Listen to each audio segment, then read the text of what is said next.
கேரளா மாநிலத்தில் கண்டறியப்பட்ட Nipah virus எதிரொலி காரணமாக கேரள எல்லைகளில் கண்காணிப்பு தீவிரமாக நடைபெற்று வருகிறது. கேரளா மாநிலம் மலப்புரத்தில் நிபா வைரஸ் பாதிப்பால் 14 வயது சிறுவன் உயிரிழந்தார்.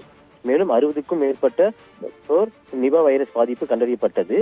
மேலும் அதனைத் தொடர்ந்து கேரள மாநிலம் பாலக்காடு மாவட்டத்தில் இருவருக்கு நிபா வைரஸ் கண்டறியப்பட்டு இந்நிலையில் முன்னெச்சரிக்கை நடவடிக்கையாக கோவை கேரள எல்லையில் உள்ள வாளையாறு, வேலந்தாவளம், மாங்கரை, மீனாட்சிபுரம் உள்ளிட்ட 11 சோதனை சாவடிகளில் மாவட்ட சுகாதாரத்துறை அதிகாரிகள் மற்றும் செவிலியர்கள் கண்காணிப்பு பணியில் ஈடுபட்டு வருகின்றனர். கேரளாவிலிருந்து கோவை வரும் பொதுமக்கள் காய்ச்சல் பரிசோதனை உள்ளிட்ட சோதனைக்கு பின் மாவட்டத்திற்குள் அனுமதிக்கப்பட்டு வருகின்றனர். மேலும் நிபா வைரஸ் தாக்கம் குறையும் வரை தமிழக மக்கள் கேரளா மாநிலம் செல்வதை தவிர்க்குமாறு சுகாதாரத்துறை அதிகாரிகள் வேண்டுகோள் விடுத்துள்ளனர். மற்றும் கோவை கேரளா எல்லைகளில் சோதனையானது தொடர்ந்து நடைபெற்று வருகிறது. பிரவீன்.